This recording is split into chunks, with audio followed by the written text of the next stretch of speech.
I'm going to talk about this too. This is super fun. Mm-hmm.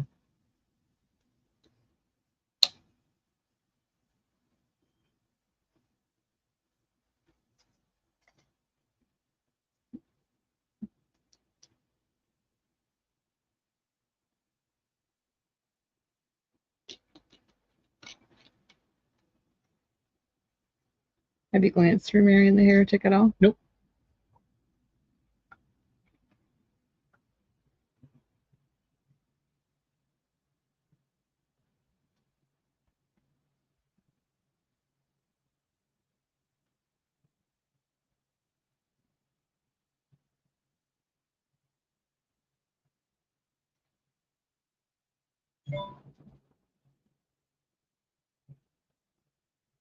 Are we muted? I don't know if we're muted. I can't tell. I don't know. Hi, everybody. Hopefully we're not muted and you can hear us. Which means we were talking during the thing, because I didn't have us muted then either, apparently. Oh, oops. So anyway, obviously no more professional than we were 2 weeks ago, or 2 years months ago when we did this before. Hopefully, though, maybe by next week, we're so sorry. if Joetta and I can agree on anything, we'll have a new camera mount. And if it's up to me, a new camera. A new camera would be great. I would love a new camera. Let's do that. So, let's get a whole camera and mount that goes together. Anywho. Because we have 2 mounts now, both of which don't work. Both of which are partially broken and half butted. So anyway, plan is to show you some of next week's or tomorrow's stuff that we're looking forward to. Some of it, one or both of us has read. Some of it, neither of us has read. Who knows? It's kind of a crapshoot. Again, life is just not designed to own a comic shop, have a second job, and read comics. Yeah. So, we very much want to read all of these comics. I have read some that Derek, because he has his job, has not had a chance to read. I tried to quickly read through what he had read just to be able to talk about it. And one of those things was Harley and Ivy, Life and Crime. So tell us about it, Derek. What'd you think? So it's basically a look at how Harley and Ivy first met and what made them get together. So it's a retro book.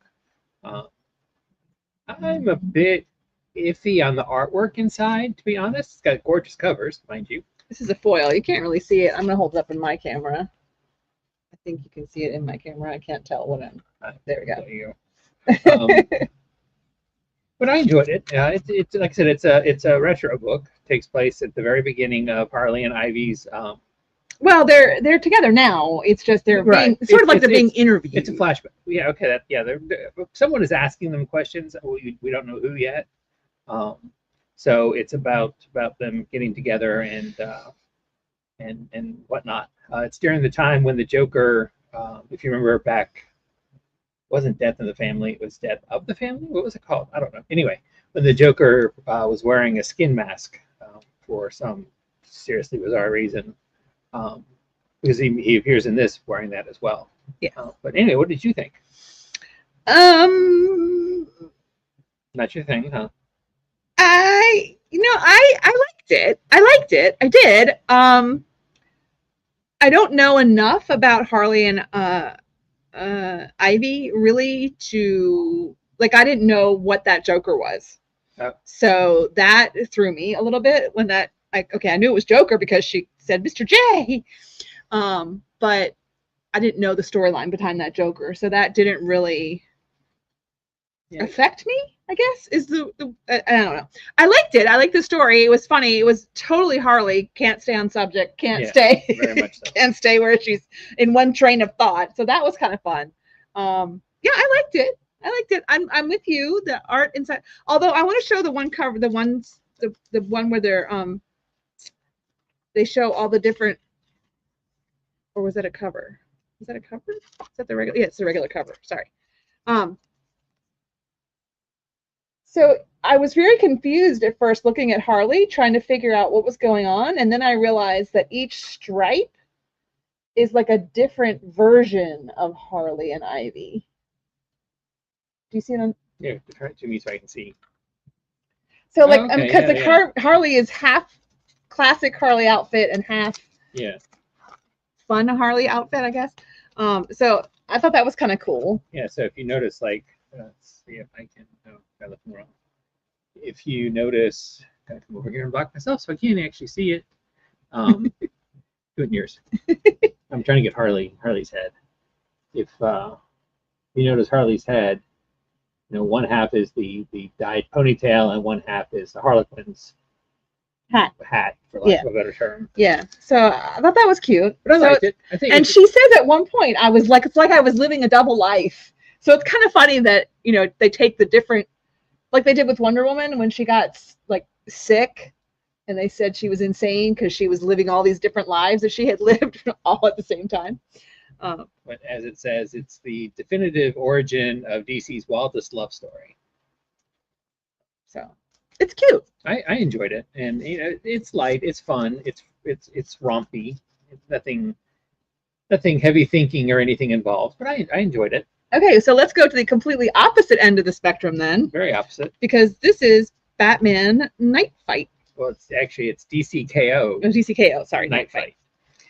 This is the one of the first spin-offs from KO. Without going too much into detail. Die to fight another day. Is it that? Yeah, day. If you haven't read DCKO, spoiler alert. Well, we'll just say that things didn't go the way Bruce Wayne. He didn't make it the way Batman had planned. He didn't make KO.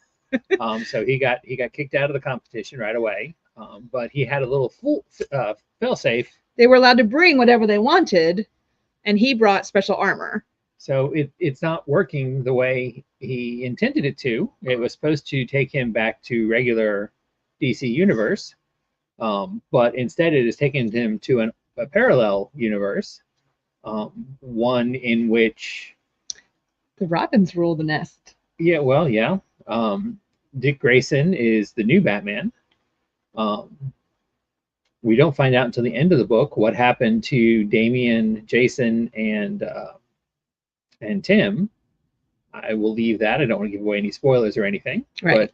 But Dick, as the new Batman, has opened up the Robin position to anyone who all around the world. So it is now Robin Inc., like they did for a while there with Batman Inc. And there are Robins and Robins and Robins.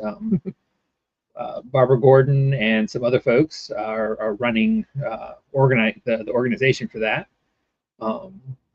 But Bruce Wayne Batman is definitely persona non grata in this storyline.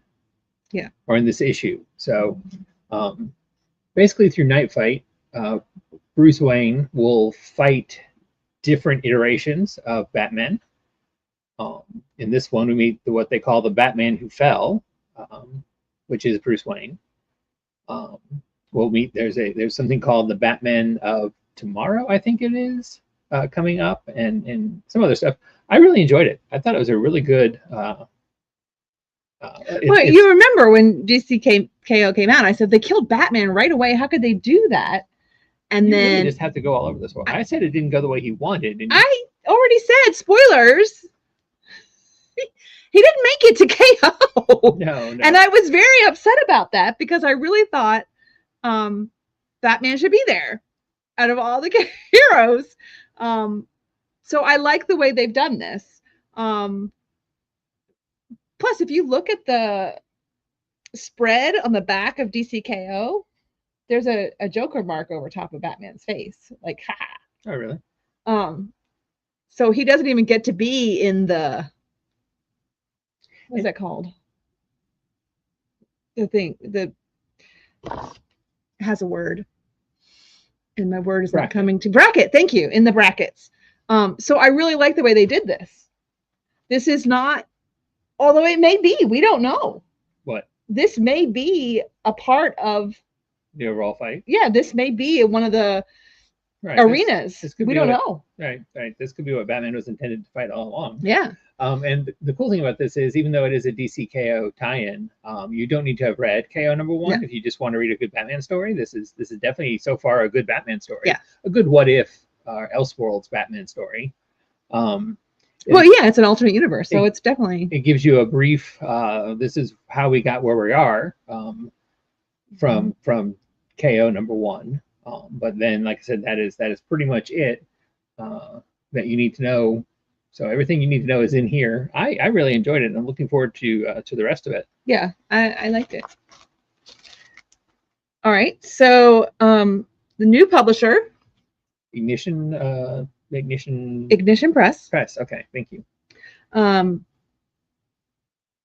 Lots of books have come out recently from Ignition. We've got Murder Podcast. We've got Roots of Madness. Murder Podcast is on number 2 already. We've got Deluge. Deluge is really cool. Voyeur. That's on number 2 as well. That came out. The Beauty. And The Beauty just came out. And if you haven't read The Beauty from, when was it? The original Image series that ran a little bit ago. 90s? No, 2000s. Yeah. But I had never read it before, and we have from local comic shop day a graphic novel of it. Of the original story. All 36 It is issues. it's a good read. It's a good read. I really enjoyed it. I was really invested in it. And so then I went to number 1 because I was really confused actually at the end of it. I thought it ended, so I was confused how they were going to make it continue, but they did a great job. So I'm looking forward to seeing what happens next with The Beauty. But this is No Place. So what do you think? I liked it, and it is a capital N, capital O for No Place. Stands for Nether something or other. And I completely forgot already. We're so great at this. Yep. I'm gonna look real quick. You can look at the pretty cover. That one is. Which one's the ratio? Is that one the ratio? No, I didn't bring the ratio. No, you got 3 covers, so one of them's the ratio. It stands for. Keep talking. You got to find when she gets. Yeah. So, not the world's most unique concept. You've got a young woman who, at some time in her past, apparently disappeared for an extended period of time. Nether Operations. Nether Operations. So that's what the NO stands for, Nether Operations.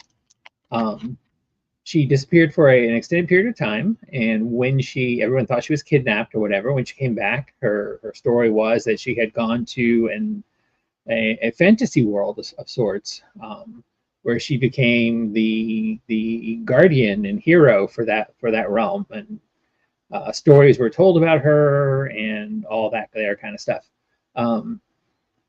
But now she is back in on Earth, and nobody obviously believes her. They don't know if she's crazy or just whatever. So she doesn't have a whole lot of means about her. She's living at home, not very comfortably. Issues with mom. Dad seems pretty cool, but issues with mom. She's working as a night shift waitress, which also has its headaches for her. And then suddenly, some guy shows up who has something that she had from that place, and believes her. And who believes her. So she goes with him. Meets a character that, once I read who that character was, I'm like, okay, if you know me at all, I'm a huge. But I don't know how to. It's a character that I really enjoy from other. From another nether region. Other fictional lands. There you go. And it turns out that the place she was has been destroyed by some big bad evil, which is now coming to destroy Earth. So I really enjoyed it. I thought it was fun. The art is really, really nice. I really enjoyed the art. Of all the Ignition stuff, so far is my favorite, but that could be because of it is. But it's Tim Seeley, and Stefano Simone. So the art is, it's really nice. Yeah. I enjoyed it. I read that quickly when he told me this was one of the books he had read. I tried to read it real quickly. So I don't have a lot to say about it because really it was just me trying to fast read it so I could get through. And I did notice the person, and I knew that he would be excited about that. I do think that we should share what you shared on DD messages because I think that was fun. Well, there's a reference to let me find the exact quote just real quick for you. You talk, or maybe put up Death Dog there or something. Okay. Well, no, because I don't want us to distract from it. It's good. So the character whose name I'm not mentioning says, and this will be easier. It may give it away, but so spoiler. The character says, let's get to work. Chicago is being invaded. Tell me, Miss Montiel, would you say you're quite ready for the wicked witch of the deep and her swimming monkeys? So that gives you an idea of what fantasy world we may be. Not her fantasy world, just part of where the big bad is coming from. So anyway, Death Dog, you talk. I was looking forward to this one. I really was. And so when it came out, this was one of the ones I read right away, and I asked Derek to read this one. And you actually just sped read this one before we started the video. So there are obviously robot dogs who get decommissioned. Well, and actual dogs. The pet dogs become death dogs. They decommission the pet dogs to become. You're jumping a bit. Actual dogs are. No, they're not actual dogs. It's a robot dog from the beginning. Actual dogs are gone. Extinct. That's what I'm looking Actual for. dogs are gone. Actual dogs have become extinct, so they have created real-looking robot dogs to be pets. But that program has been decommissioned, and they're being used as what they call death dogs to be the guard dogs for for large corporations and such. Yeah. And this young man is accused of stealing. Well, what do you do when you steal from a company who is being guarded by a death dog? You stick the death dog on him. However, the dog doesn't kill him. Or actually, he gives him the option to take his hand. He doesn't do it. The option of which hand? Yeah, he doesn't do it. And so everybody's very confused, and the boy runs off because while everybody's confused, he leaves. And guess what? Death Dog follows him. So this is a little disconcerting, as you can imagine. But yeah, I'm excited. I want to see what happens. You know me, and I love pet books and stuff like that. But I think it's going to be fun. It's only a 2-issue series. What do you think? I really enjoyed it. The dog that is following him is not your traditional death dog, due to a bit of something that some of the scientists did when they were decommissioning the pet dogs. But I really enjoyed it, and I'm looking forward to seeing where it goes. Of course, the kid himself, kind of little crap head, but anyway, I like the dog. Why did you think he was a crap kid? Because he actually stole something. Spoilers! Well, you asked me why. I didn't say that to start with. Well, but did you see what it was he stole? Yes. Okay. It's not like it was state secrets or anything. Well, no, but still. Anyway, so Death Dog. Right. And so that is all I have read. So I'm going to do a lot of listening going forward. So I wanted to share with you a manga just because I don't want to be exclusive to comics. Raven Dark Hero? The Raven Dark Hero, From White Knight to Villain. This is a new series just started, and of course Derek doesn't ever really have time to read manga because this is a lot of reading. But I was super excited about it. I thought, oh, this is really fun. So I want to read you the description on the back. Kuju Soi had always dreamed of being a hero, but without powers. He was just a bitter nobody until a deadly encounter awakened something fierce inside of him.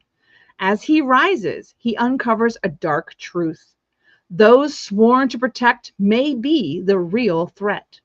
Being a vigilante isn't easy, especially in a world where power comes with a price. So he always wanted to be a member of the, let me see if I can find the name of their organization, because I can't remember. Popular National Defense Force.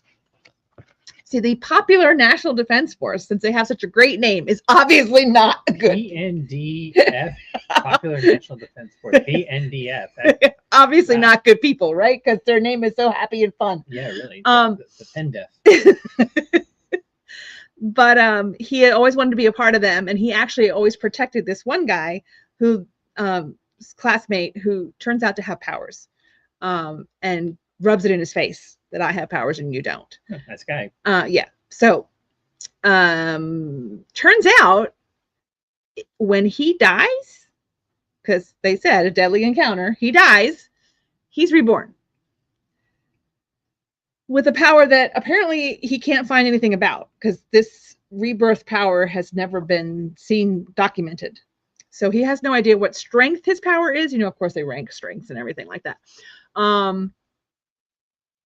And before he can go be barcoded and listed or whatever, he's found after a fight with a bully who he stops in the street because he's a nice guy and he wants to be a hero. And darned if the National Defense Force doesn't decide that he's the bad guy because he's not barcoded and he hasn't reported in. He just got his powers. So obviously they're not nice people, because they didn't even stop to ask. They just decided to kill him because he's obviously a rogue. Yeah, so I'm looking to see how this goes and what happens with his deciding not to go join the National Defense Force because they're not nice guys. He takes off on his own. All right, so this book came out a couple weeks ago. Yes. Marian the Heretic. Marian Heretic. It's a good witch story. If you're looking for a good witch story, I know it doesn't look like a witch story, but that is absolutely what it is. So there are 3 people who run the church, each one sort of a pope representing the 3 parts of God. However, she believes that the mother is just as powerful as, if not more powerful than the gods, than God. She's a heretic. Yeah, so they don't like that. However, when she is set out to kill witches, because that's what she has to do in order to atone for her, is that the same cover? Atone for her being a heretic. I don't know why I grabbed the same cover. I meant to grab. There's 3 different covers. But anyway, the witch tells her, "Well, you're one of us because your goddess is powerful, and you've been fighting the goddess. You're fighting for your goddess." And so she's kind of confused now, because what? Am I killing my sisters for real? Because she's out there killing witches. So, alrighty, that's from Boom Studios. Yeah. And then there it is. There's the other cover. I knew I had the 3 covers. I like that cover a lot. That one's I don't know if you can catch it on the camera any, but the red is foily. Yeah, I like that. I like that.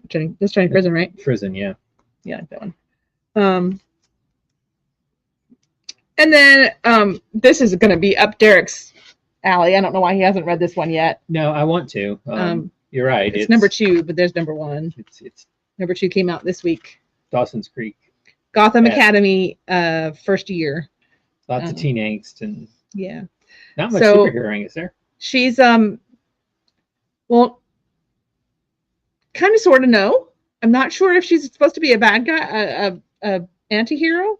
Apparently her mother burned down their house, and Batman put her mother in Arkham, and Bruce Wayne put her in Gotham Academy. Okay. So we're not happy with Batman. So she's not happy with Batman because because he took her mother away from her. Do we know why her mom burned down the house? No, but apparently her mood swingies are. This was not a unusual occurrence for her mom to drop into deep depression and just set everything on fire or whatever. I don't know if maybe she always burns things down, but she definitely had a pattern of, highs and lows. So yeah, but she does go to visit her at Arkham, and at school, and this is her in issue 2. She's definitely found a friend of the male persuasion. Okay. Is that it? Do you want me to talk about this one? I thought you were going to. I didn't bring number 1. Or is this Did you ever one? show that cover? This is number 1. I did. So number 2 of this is out. I forgot to grab number 2 and bring it up here. I've been pushing this. I wanted him to read this one last time we did a video, or for last week, but we didn't get to do last week's video because insanity. But anyway, White House Robot Romance. It's a little, it's a tongue twister, but it's super fun. Who doesn't love a chef and a secret security? Secret security is not the word I'm looking for. Secret Service. Secret Service. Thank you. Robot falling in love, right? A robot chef and a Secret Service chef. No, sorry, a robot chef and a robot Secret Service. Right. All the Secret Service agents are robots. So he's an older model. So of course he's, not as good as the snooty duty who is the head of the Secret Service. But come to find out, there is a Canadian liberation movement who is trying to prevent the president of the United States from invading Canada. That would never happen. Yeah, of course not. And so they want the robot because they think he has state secrets and stuff. But that's why they tried to get him out. And so they've changed their programming so that they're in love and wanting to escape. Okay. But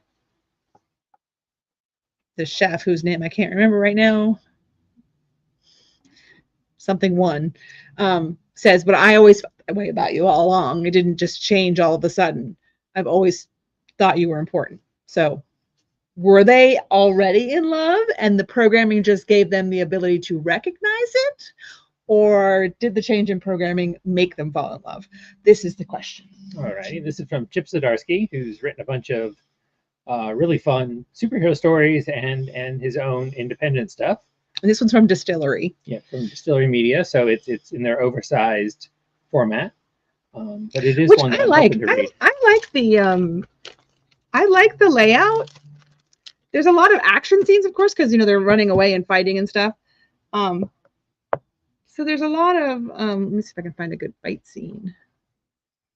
Yeah, I know the Distillery format causes some problems when it comes to storage. They don't fit into comic book boxes and stuff like that. But But to me, it's just really bright. There we go. There's a good fight. Once you get beyond that, I feel like it really benefits the artwork.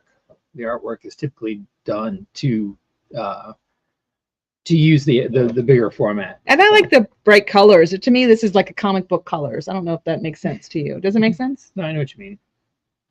Anyway, I really enjoyed it. So anywho, that's it. Bunch of other stuff came out this week. Again, like and subscribe and tell us what you want us to read, or probably what you want me to read. And not talk about fluently, but I can try. And like I said, hopefully by next time we're doing this, we'll have a better camera set up and all that there kind of stuff. So anyway, come out, see Joetta, see Hat, see Lauren tomorrow, and get lots of great comics. Have a good one. Bye, guys. We're gonna have to